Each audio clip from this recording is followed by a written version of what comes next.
Ferðamál á Íslandi, rannsóknir og raunheimar hlaðvarp málefni ferðaþjónustu og ferðamennsku á Íslandi. Við Gunnar Magnús og Madalena erum öll kennara og rannsakendur í ferðamálafræði við Háskóla Íslands og erum gestgjafar þáttanna. Og við ætlum að fá til okkar fólk af ólíkum vettvangi til að ræða allt milli heims og jarðar sem viðkemur ferðamálum. Góðan daginn og velkomin í podcast Ferðamál á Íslandi í rannsóknir á raunheima. Podcast-hóstu ykkar í dag erum við, Magnús og Madalena. Og í dag erum við með 2 gestir hér í stúdíu. Báðir eru doktorsnemendar í ferðamálafræði og menningarfræði. Og saman förum við í smá trúnumál hvernig það er að skrifa doktorsritgerð. Og Maggi, þetta er líka okkar svæði. Ég er bara nýbúin að útskrifast og þú ert... Ég er að hamast, Einmitt. þannig að við erum á svipuðu róli nema þú komin skrefinu lengra. Bara daginn. Bara daginn og til hamingju með það. Doktor Magdalena. Þetta er svo vel. Já, gestir okkar eru Elva Björg Einarsdóttir og Tinna Gunnarsdóttir. Hjartanlega velkomið og gaman að hafa ykkur hér með okkar í stúdíu. Og eigum við kannski bara byrja og þið segið okkar aðeins frá ykkur, bara til þess að við vitum hver þið eruð. Já, hver við erum svona bara... Sem manneskja. Já, sem manneskjur, já, ég bara er búin að starfa við Háskóla Íslands í langan tíma og fór svo í doktorsnám seint á ævinni og bý hérna í Reykjavík og get labbað í skólann og vinnuna og hérna, já, þannig að, já, veit ekki hvað ég segja meira. Þetta er bara fínt. Já, hérna, ég er eins og Elva fór svona frekar seint á ævinni í doktorsnámið. En á minn bakgrunnur er úr listinu með hönnun, ég er hönnuður að mennt og hef starfað lengi og starfa ennþá sem hönnur og lengi vel prófessor í Listaháskóla Íslands. Svo fyrir mig svona var þetta svolítið að stíga út fyrir þægindaramman eins og alla náttúrulega, af því að ég kem úr aðeins aðrar áherslur og já, og það kom mér kannski skemmtilega óvart hvað þetta búið að vera skemmtilegt. Ég er alltaf að bíða eftir að þetta veri leiðilegt og hérna, óþolandi. Kannski gerist það, en hérna, ég er búin að vera dálítið lengi af þessu og það er ennþá búið bara allt mjög skemmtilegt, en erfitt auðvitað og áskoranir og allt það sem fylgir. Kannski segja að þú segir bakgrunnin, já, það er bara, ég kem sko vestan á fjörðum, Barðasundinni og hérna, og mitt nám, sko maður þurfti að fara burtu heiman 15 ár til að fara að læra. En ég byrjaði í guðfræði, kláraði hérna BA-próf í guðfræði og svo fór ég eftir að búa aðeins erlendis, svo fór ég í meistara í mannfræði og svo er það þá núna ferðamálafræði. Þannig að ég er svona út allt. Sem er svo spennandi líka, bara svona að blanda allt saman. En hvernig var þetta, hvenær og hvernig kom þessi hugmynd til ykkar að byrja svona doktorsverkefni? Þetta er svo stort verkefni. Hvað var fyrsta skrif, fyrsta hugsun og svo? Já, ég get alveg sagt að fyrir mína parta að ég var sem sagt starfandi þarna við Listaháskólann og mér lengi vel og í raun og veru frá stofnunans, fyrst sem stundakennari og svo sem aðjúnkt og prófessor. Og það var mjög mikið verið að tala rannsóknir og ég myndi segja svona listasamfélagi skildi ekki alveg hvað það var. Og það fór svo mikið orka í þetta og tími og er listrannsókn, er listferli, hönnunarferli, rannsókn og svo framvegis. Og ég var með þess að bæði BA-gráðu og mastersgráðu í hönnun og mér langaði að mennta mig meira, mér langaði einhvern veginn að bæta við mig, fara erlendis aftur af því að ég var alltaf menntað með erlendis þangað til núna. Það var ekki hægt að læra hönnun þegar ég var ung á Íslandi. Og þá hérna var ég svona á ég að taka, einhver sagði mér þetta fyrir doktor sem ég sagði, wow, nei, ég fer ekki doktor sem ég veit ekkert hvað það er.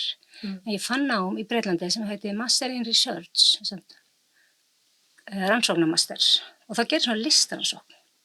Þetta var 12 mánaða hérna í Brighton, 12 mánaða nám, ofsalega intensíft og ég hef líklega bara sjaldan lært jafn mikið og í raun og veru mjög ég oft verið að drukkna, reyna að halda mér á floti, en það opnaði fyrir mér leiðina inn í svo doktorsnám og hjá mér var það þannig að ég náttúrulega eins og verið að stúdera alls konar og mér langar svo að komast meira á dýptina, gefa mér tíma til að koma að kafa og svolítið svona eins og Japanar gera þegar þeir tekur 10 ár eins og sagt er að læra að elda grjón eða hvað sem það þetta tekur rosa langa tíma fyrir það að mennta sig í handverki og fræðum og öllu saman og það var það sem að mig ég var svona með þyrsti í að gefa sér tíma og fara lengra með hugsunina undir yfirborðið einhvern veginn. Og þú varst bara mjög forvitin. Rosa forvitin og svo verið svo hissa í raun og veru þegar ég byrjaði í svona fræðasamfélaginu, menningarfræði, hvað við erum í raun og veru bara öll að díla við heiminn og lífið held ég, og eiginlega sama bara með aðeins ólíkum áherslum og aðferðum og mér finnst alveg ótrúlega gaman þegar í gegnum tíðina, eða þessi síðustu ár þegar maður er að mæta fræðimönnum sem eru kannski dánir og verða eins og vinir manns að þeir eru búin að orða eitthvað og pæla einhverju sem að ég var svona líka að hugsa bara með sjálfur mér á svona yfirborði eða þú veist tilfinningarlega eða praktískt eða hvernig sem það var að bara fá svona stuðning frá og núna sé ég hvað mér finnst mikið bara eins og hugvísindafólk og raunvísindafólk og öllu þú veist að mér finnst það stundum eins og svona listamenn og styrum það gangur svo langt og þú veist það er það sem ég held að mitt samfélag minn bakgrunn sem hönnuður og listunum við erum oft svolítið, ég tala bara fyrir sjálf mig og eða ekki kannski bara fyrir sjálf mig en mér finnst ég oft hrædd við vísindan þau séu eitthvað þurr og leiðinleg en það finnst mér ekki en þau eru náttúrulega mjög alls konar það er líka fullt þurrt og leiðitt fyrir mér parta en margt alveg ógeðslega skemmtileg og svona hristir upp snýr alltaf hvolf. En þú Elva, segðu okkur aðeins frá svona þínu ferðalagi hvernig þetta hefst allt saman. Já, ég svona það byrj sem ég bjó í Noregi, þá var ég svolítið áður kannski, bjó vestur á Patreksfirði líka og var farin að labba svolítið svæðið, svona út fyrir bæinn, sem var kannski ekkert algengt þá og ég var með litlar stelpur 3 litlar stelpur og og svona kannski erfiðara að komast endilega langt í burtu. En svona þegar ég er í fríi á Íslandi einhvern tímann, þá byrja ég að ganga barðastundina og þurfti svolítið að ræta mig, þurfti svolítið að skjóta rótum aftur, svolítið svona uppslitin í gamla landinu, í Noregi og hvernig fann ég hennan bara ótrúlega takt og svona rætti mig þar og átti síðan heima bara allstaðar í heiminum eftir að tengja þar. En þetta var semst ástríðu, þessar göngur mínar og þegar við fluttum aftur til Íslands, bæði erlendis og þá var ég bara mikið að ganga, langa göngur og svona og fór að ganga fyrir vestan og áttaði mig á að það væri ekkert minna spennandi heldur en allstaðar annarstaðar í heiminn sem ég hafði gengið. Þannig að upp úr þessu varð gekk mikið með yngstu dótturinni og við ákvaðum að gera bók þetta, að ganga á Barðaströnd og sem átti að vera barnabók, sem sagt að ganga, börn að ganga, en endaði í því að vera bara bók upp á tæpar 300 síður það alls konar alfaraleiðir og ýmsar leiðir sem ég bjó líka til á Barðaströnd og þetta var verkefni sem ég vann í raun og veru með sveitungum mínum þar sem við hafðum fund og tölum það langar okkur að gera svona, viljum við bjóða fólki heim eða það sem okkur langar til. Strax komið smá svona eitthvað gestristi í mann og fólki í sveitinni var mjög til í það og við svona kortlögum það svolítið hvar við ættum að bjóða heim og hvað við ættum að passa upp á því það væri of svona viðkvæmt. Og svo líka þegar ég var að skrifa kaflana þá lásu þau semst yfir og gáðu mig líka upplýsingar, ég talaði við þau og svona. Hvað væri spennandi að skrifa að þetta er ekki bara göngubók, þetta fjallar svona líka bara sagnfræði og allavega og ég dró svona fram sem mér fannst spennandi ekki endilega það sem að sagan sagði, heldur ég var svolítið að leita af svona þessum valdaminni ég var að leita að konunum og krökkunum í gönguleiðunum og svona finna hvar þau hefðu verið og svona, þannig ég var svolítið með svona femíníska áherslu þarna. En þegar bókin var síðan orðin til, þetta var bók sem hún Björg Vilhjálmsdóttir hjálpaði mér að hanna, mjög falleg bók, gefin út 2016 og Kristbjörg Olsen, myndlistakona og Moodle og Canvas frömuðu mikill í Háskóla Íslands, hún sem sagt teiknaði kort fyrir mig sem svona alveg heill faðmur, þannig að maður getur svona faðmað að sér Barðastrandir og þar eru sem sagt, það svona þrívítarkort eiginlega og hérna það sem er gönguleiðir hérna teiknaðar inn á og bara mjög skemmtilegt hvernig svo hönnun var. Þannig að þetta gaf ég út og hérna vefsíðu sem heitir barðastrandarhreppur.net og þar er hægt að fara inn á og hérna og bara finna alls konar gönguleiðir og meira segja oft þær inn á Wikiloc þannig að það er hægt að fá einhverja hnit af þeim. En semst þegar þetta er allt komið, þá var ég bara ennþá forvitin. Þú veist, ég bara, það er eitthvað sem að, það er minn svona, eitthvað sem að leiða ljós. Ég er bara ótrúlega forvitin og þá ekki hvað aðra manneskjur eru að gera. Heldur bara hvers vegna og hvers vegna þessar gömlu alfaraleiðir býttu þegar ég geng þær, þá er þetta bara allt annað staður sem að horfir við mér heldur en þegar ég keyri sko götuna sem ég var vön að keyra búandi á Patreksfirði 9 ár og búandi hérna á Barðaströnd og fædd og uppalinn þar. Þannig að sko allt í einu sá ég bara allt annað stað og líka annað og ég sagði sko hvernig getur þetta orðið sko og líka annað það er hérna hvernig mér fannst ganga svona takt í jörðinni í mig og mér fannst ég ganga það í mig að tilheyra sko ekki bara staðnum heldur að ég væri hluti af bara því sem er og við köllum þetta í fræðunum komst ég að kallast þetta meira en mennska þegar maður hérna viðurkenni það að við erum hluti af öllu saman. Maðurinn er ekki bara manneskjan er ekki sko maður náttúra heldur er það bara saman. Við erum úr sama efni, það er sami taktur. Það sem við gerum, það hefur áhrif. Og við erum bara nýlega farin að átta okkur á því og ritgerð mín raun og veru byggir á því að taka þetta er svona útgangspunkturinn að við vitum af þessu og þannig tek ég þetta allt inn í sem þá staðinn sem ég er að skoða. Það er svo spennandi. Líka þetta hægt að segja bara fyrir ykkar báða að doktorsverkefni kom út úr svona personalegt passion. Já, fullkomlega sko. Það er næs. Og bara eitthvað sem maður vildi í raun og veru gefa sjálfum sér. Ég sagði mig langar bara að vera hérna í sko bara því sem mér finnst áhugavert. Og ég náttúrulega byrjaði doktorsnámi á þess að ég var á þess að hafa styrki til þess eða fjármögnun þannig að ég var í fullri vinnu. Já. En þannig að já, svo kom það bara seinna. Já. En við erum hér í Trúnó í dag, svona doktorsverkefni í Trúnó og ef einhverja núna að hugsa að byrja doktorsverkefni, hvað myndir þið segja með þeim? Hvaða advice er þið með þeim? Do's and don'ts. Já. Ég held þetta okkar leið er mjög svipuð hjá mér Ölfur því ég var líka einmitt í fullri vinnu með og það var kannski það er kannski ekkert rosalega sniðugt að vera í fullri vinnu með doktorsnámi að því að það liði mánuður kannski sem gæti ekkert sinnt í. Þá var ég prófessor í Listaháskólanum en ég reyndar sumarfrí gat ég nota vel og að ég var líka að vinna utandyr og ég var líka rosa mikið að labba. Þannig að við erum ótrúlega svona eigum margt sameiginlegt. Þú er ekki að fara að heyra svona einhver svartkvíta sögur held ég frá okkur. Enda stundum sko, manstu þegar við keyptum okkur varalit í sama, það var fáránlegt. Við fórum fyrsta skipti saman til útlanda. Já. Og annað sem er skemmtilegt, að þegar þessi bók sem Elva var að tala ég þekkti ekki Elvu, maðurinn minn gefur mér jólagjöf. Og hún er bara náttúrunum mínu hérna, svo þegar ég hitt hann nokkrum og segði já, bókin.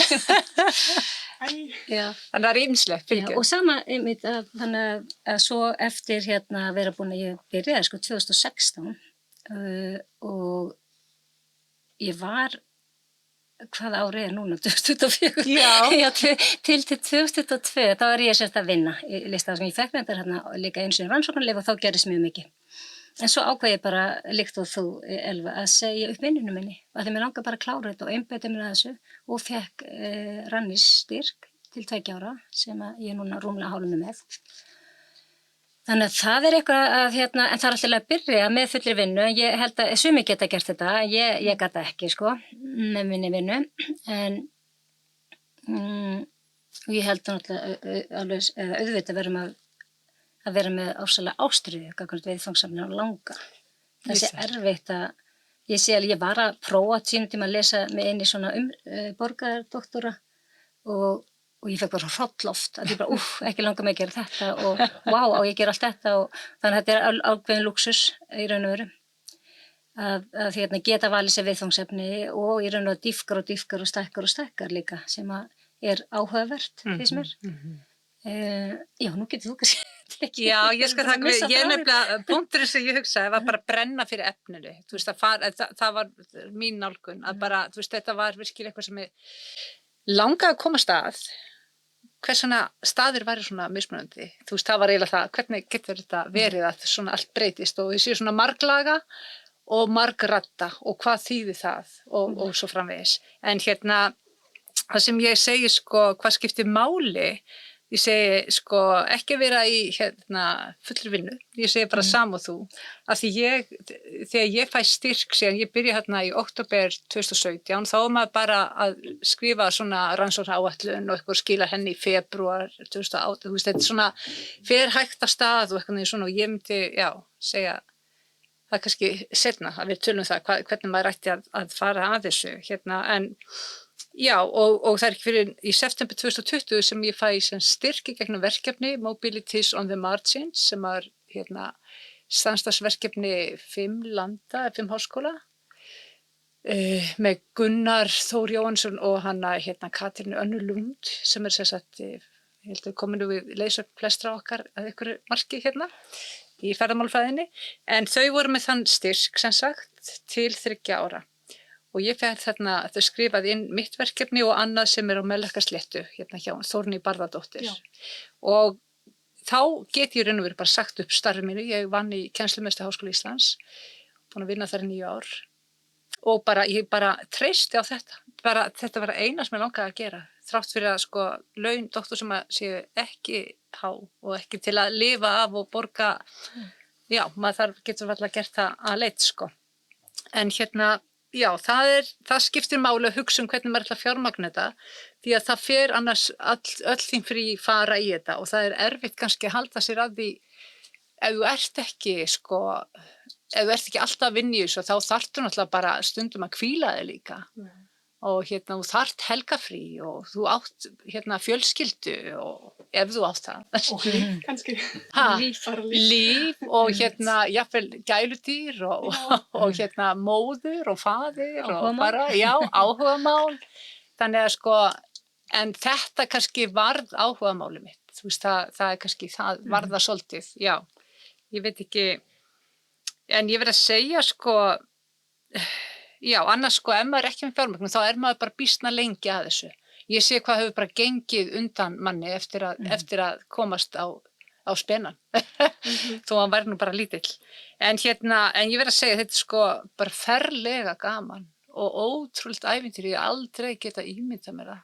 Og bara það sem ég hef bara yfirunnið og bara, ég vorum að tala alla ráðstefnuna sem við höfum farið á og öll workshopin og bara hinga og þanga og kynnst bara ótrúlegu fólki.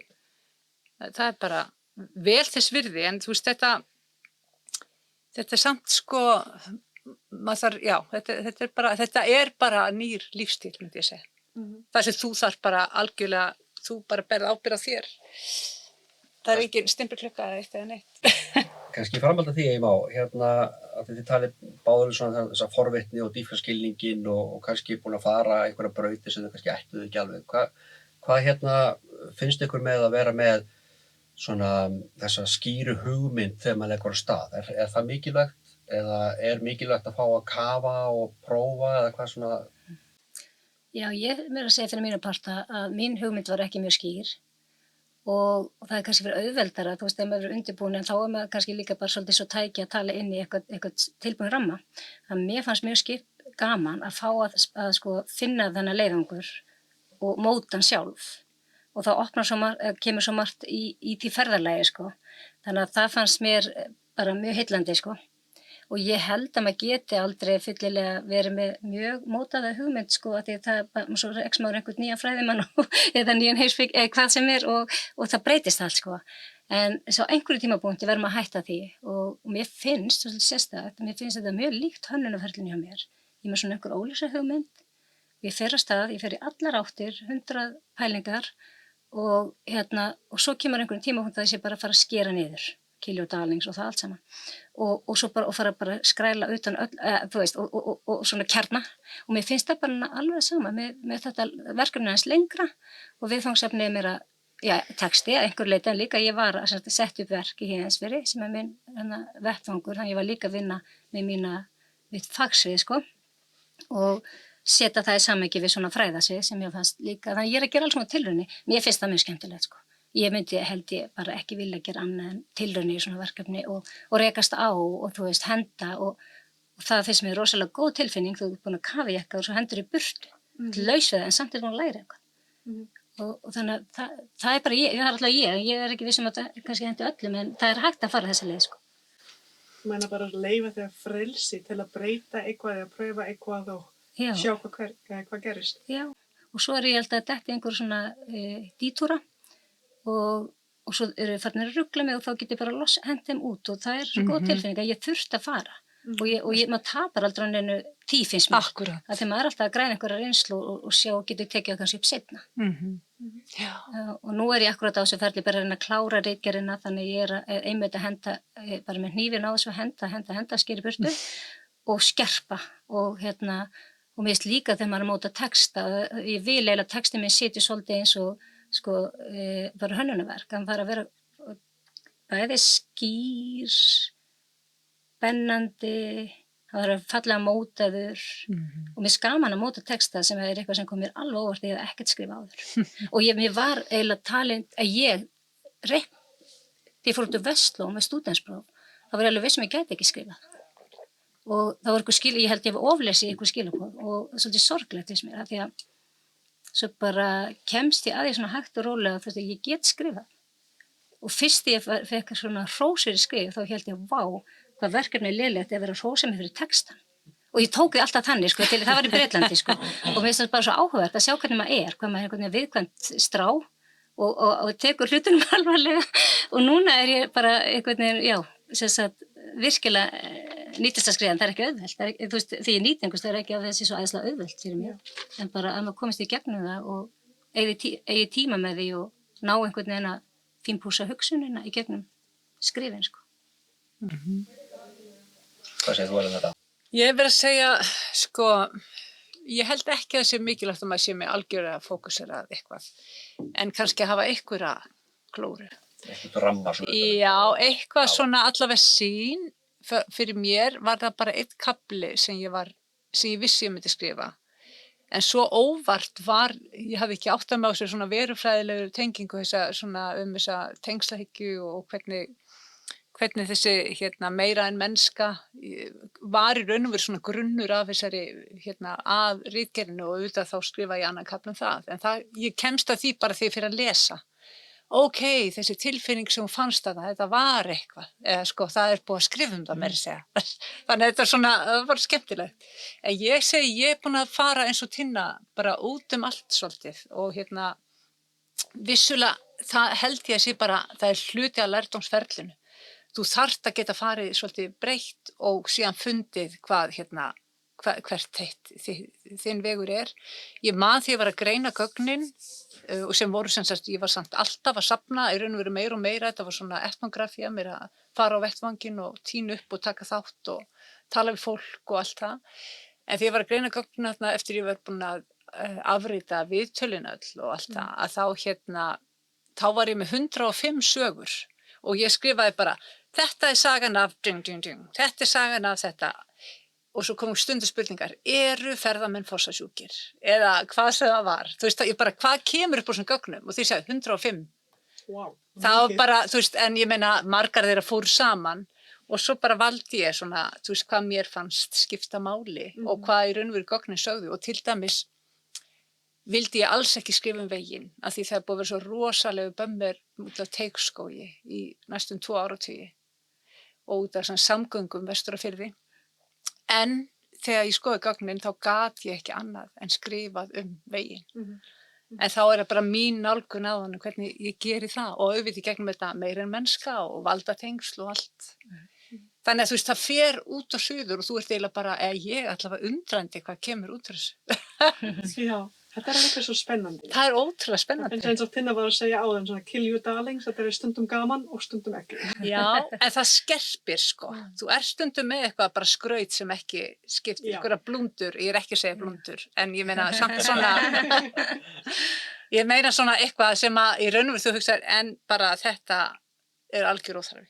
Já.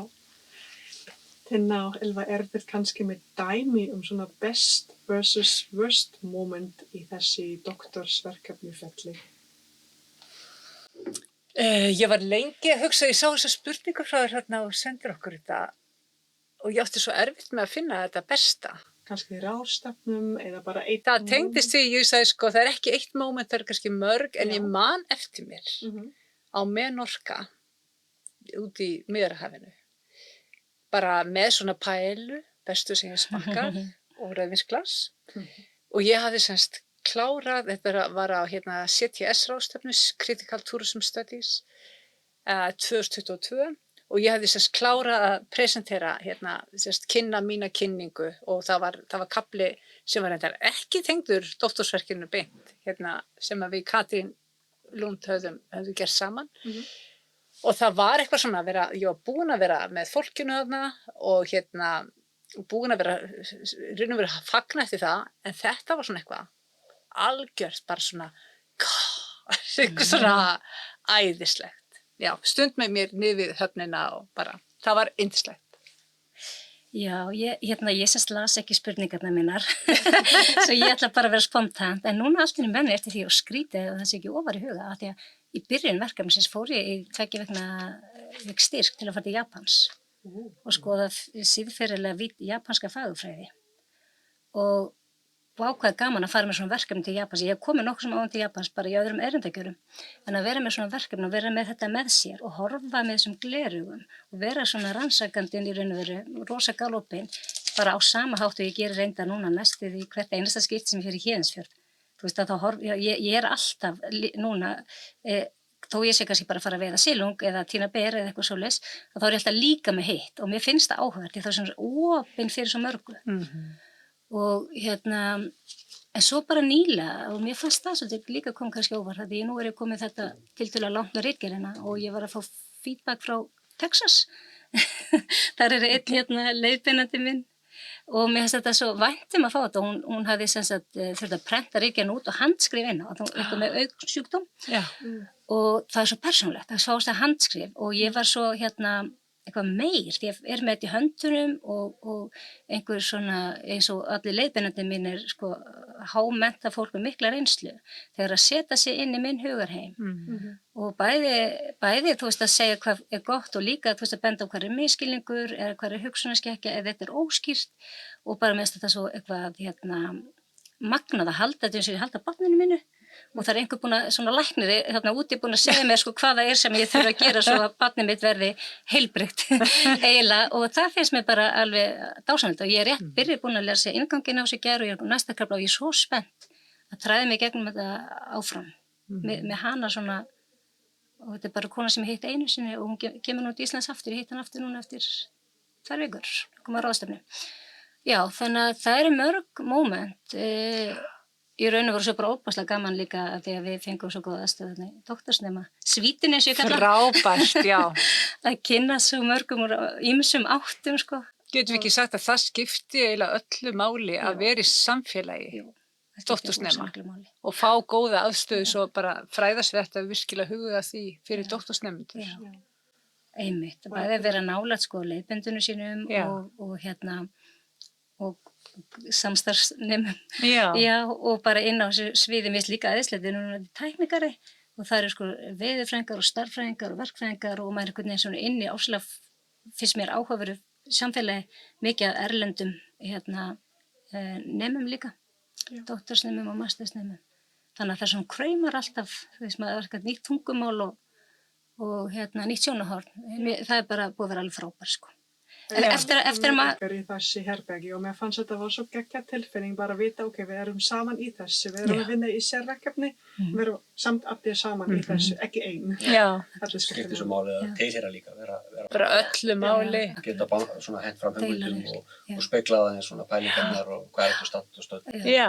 Akkurat. algjörlega. Og svo er þetta bara praktist líka eins og Elva einhvern tímann þegar ég vissi að ég þurfti að læra endnót og ég átti með að koma með og hún var búin að gera það, þú veist, og það kannski tók ekki langan að opna fyrir mig, sko.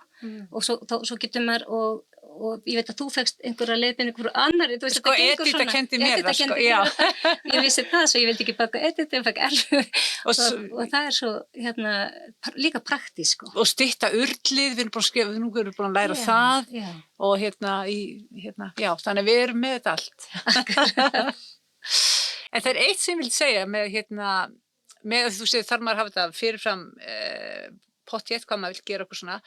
Maður þarf svolítið, kannski, myndi ég segja, að skoða með leiðbeinendum, auðvitað vita þegar maður þarf að fara út víðan völl, en það er kannski svolítið að skoða hvað á að tilheyra verkefninu og hvað ekki. Þannig að maður sé ekki að gera auka hluti. Ég gerði 2 auka kafla til dæmis sem er algjör óþarfi. Bara akkurat með mér að skrifa. Þannig að ég myndi segja, sko, já, ekki gera það. Þannig að Fókus. Já, það er í raun og veru kannski fókus og bara fá, við erum nú mjög heppnað með leiðbeinendur, sko, en fá, sko, ég hef mikið fundað með þeim og en fá kannski bara svolítið setja sig niður og það hef ég gert, setja sig niður svona vörður á leiðina og gera sér, skiljið, svona deadlines sjálfur og hafa, sko, leiðbeinendur séu með þér í því þannig að þeir séu tilbúnir að styðja við. Það bara skiptir miklu máli. Ég sé út allan, bara allstaðar er þetta gert á mjög mismunandi vegu. Já, þetta er mjög góða punktur, finnst mér, að þetta er örugglega hægt að halda áfram og áfram. Já. Í 10 ár eða lengra. Já, því ég þegar byrja á síðan 9 kafla fyrir utan. Já, ok. Já, þannig að, já, það er hægt að gera það endalaust. En maður þarf bara að fókusera á að klára þetta. Já, fyrir alla. En hvað með þetta worst moment? Hvað er... Ég skal segja það. Já, byrja Já, Ég hugsa með. já, þú mátt Ég hugsa. hef ekki komið. Já, það var sko í fyrra þegar ég hélt ég væri að skila svona þokkalega tilbúnu drafti til leiðbeinenda. Og og átta mig svo á því að það var allavega hálfu ári lengra, ef ekki aðeins meira.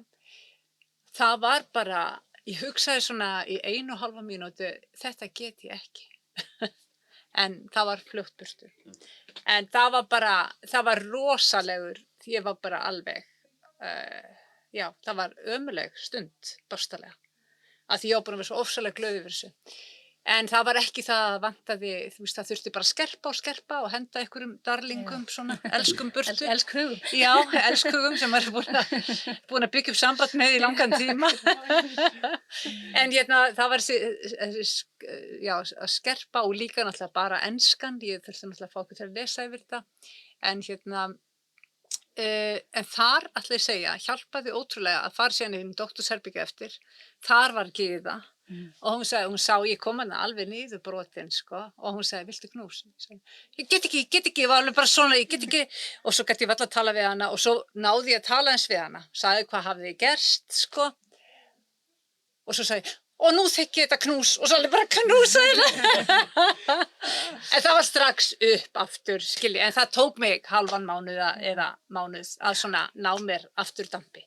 Það var ömurlegur tími. En það var einmitt svona sem þú deildir með okkur, þannig að maður svona undirbýr sjálfs undir og reyna að passa upp á okkur eins og maður getur, sko. Já.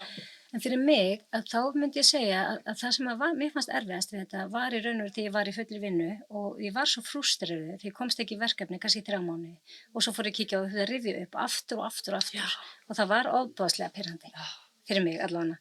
Það, eftir að það breyttist þá finnst mér, og ég á kannski eftir nú, ég sýnist kannski að lokasprettunum sé erfiðastur.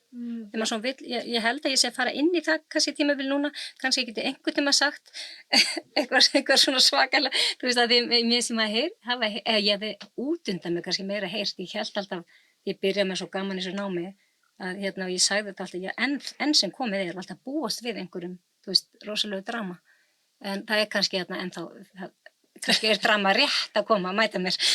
Ég held ekki. Ég var spurð sko hvernig væri og gengur, ég segi það gengur vel og það er ofsalega gaman.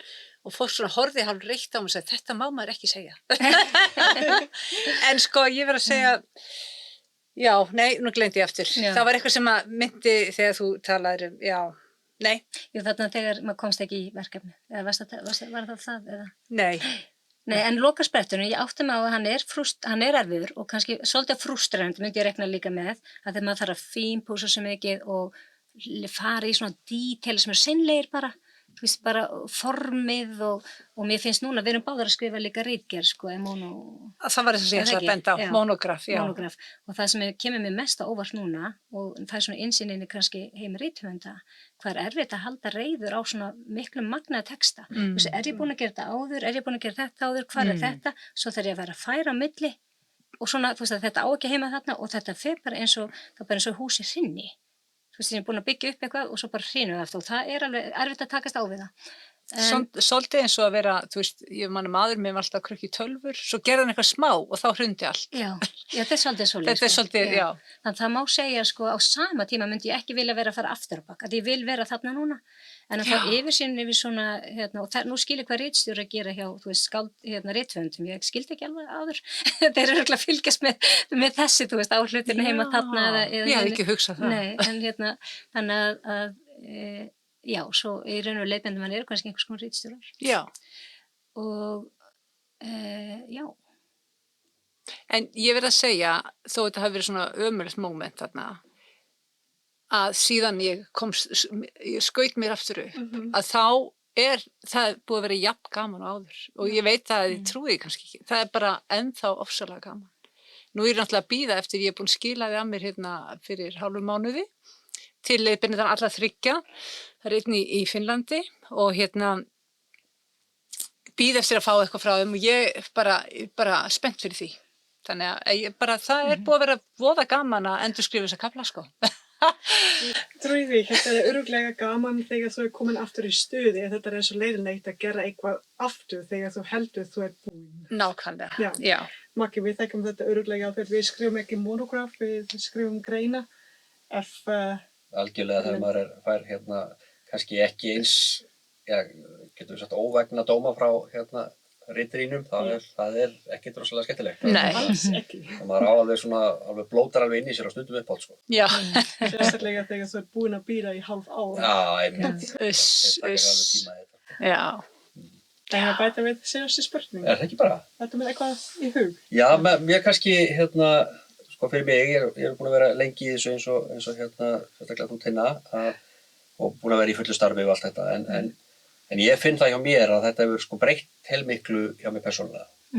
Svona bara, og ég hef vaxið mikið í þessu. Og það kannski að heyra frá ykkur, svona sko, fyrsta lagi sko, hvernig, ef og þá hvernig hefur þetta breytt ykkur sem kannski persónu eða einstaklingum eða manneskjum eða hvað það er og líka hvað drægið út úr þessum svona stóra learning effect eða svona hver er lærdómurinn fyrir ykkur?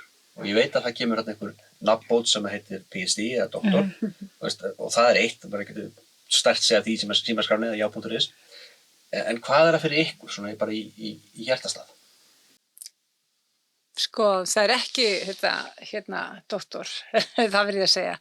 En það fór ég aldrei út í þetta út af því, heldur bara því bara svona ástríðu. Það hefur sem sagt fyllt það að ég veit það sem ég vissi ekki. Og það er mér óendanlega dýrmætt. Og ég finn að ég mun alltaf vera þarna og hef kannski alltaf verið þar. Bara svona forvitin og það næri það skiptir mig öllu máli.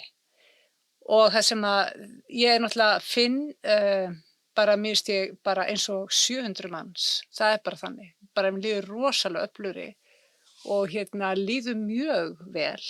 En já, ég held að, já, bara á að vera í mér, minnst ég í raun og veru hafa gert þetta fyrir mig að gera þetta.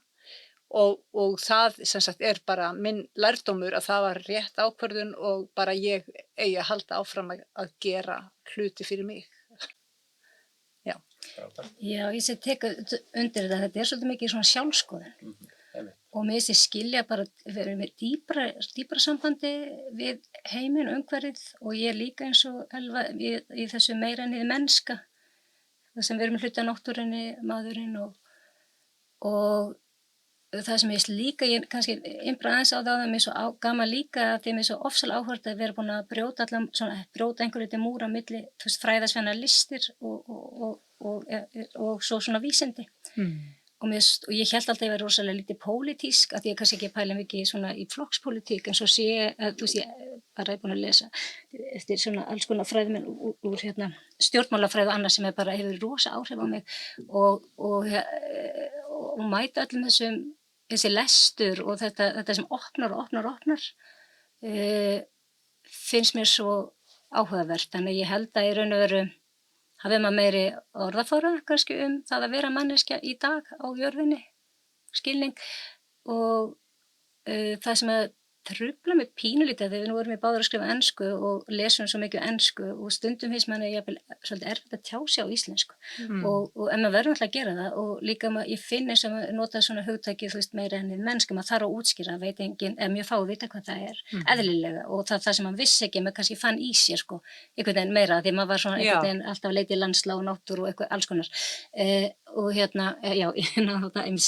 leiti í náttúru en já, í landslag og vera á göngum og svona þannig að já, ég held að ég svona einhver leiti skilji sjálf en það kannski við báðið fórum eða kannski ég allan að fór einhver leiti í þetta náma svona til að næra mig sko, meira en annað og vonandi getum við þarna alltaf áfram og í raun og veru að ég var lengi verið að kenna eins og ég sagði hún í Listaháskólanum, þá var maður alltaf að næra líka og fara með og segja nemendum sínum frá og reyna að opna eitthvað og það var ótrúlega gaman að setja inn svona ekki sprengjur en bara svona hugmyndir sem þau gætu tekið móti og unnið úr eins og vildu, þú veist, hrátt eða alls konar, maður brengla hann eins og vildi sko. Þannig að það gaf mér mjög mikið að bara vera í samtali við alls konar fólk sem ég finnst kannski hafa svona, já, og mér finnst að mikið af svona einhverjum veggjum og múrum í myndum hafði svolítið hrunið og það kannski það jákvæðasta sem að og ég meina hagfræðinga, vá, þetta var bara lögfræðinga, allt þetta fólk sem einhvern veginn maður sá alltaf, setur í einhver box, en svo þetta að taka öll þessi fög, bara í allar áttir og maður getur átt miklu meira einleitt með, lögfræðingi, lækni, hvað sem það viðskiptafræðingi á bara sem við svona svipari lífsskoðun. Það finnst mér svo áhugavert. Og mér finnst auðveldar að tala núna við fólk sem sko að því að ég var aðeins hrædd við áður sem voru á öðrum sviðum og já, þannig ég held að við séum öll að snerta á svo ótrúlega miklu fleiri sviðum en við höldum sko og ég var bara í gegnum hönnun til dæmis, þú veist, ég bara að díla við efni, ég að díla við í raun og veru virkni, ég komin yfir í einhvers konar eðlisfræði því þar að pæla í þyngdarefni, þar að pæla alls konar þannig að ég sé það núna, þú veist, og heimspekilega nálgun náttúrulega finnst mér rosalega spennandi, allt þetta óræða, óskilja með því óræðar sem bara því meira juicy. Leðum maður skilur eitthvað þá, ok, það var það. En já. Ég held nefnilega að þegar maður skilur hlutina betur þá getur maður, þú veist, þá maður alltaf bara meira í sér að ræða þá. Já, bara 100%. Já. Ótrúlega gaman, ég er svo gaman líka sko þessa japansku fagurfræði. Já, hún er ótrúlega heillandi. Þú veist, við þóttur öldrunar og reynslu og svona sem er svo ólíkt okkur hérna í vestrana. Erum við ekki á leiðin til Japan? Jú, við erum á leiðin til Japans. Það var boðið í göngu í janúar. Það er alltaf þessi rannsóknar samstarf, maður er bara, já. Já. Þetta var mjög, mjög spennandi að heyra frá ykkur Tinna og Ylva. Takk fyrir að koma í dag og svona tala í trúnum með okkar og gangir ykkur vel í lokastrætinu. Takk fyrir, kæru vekkir.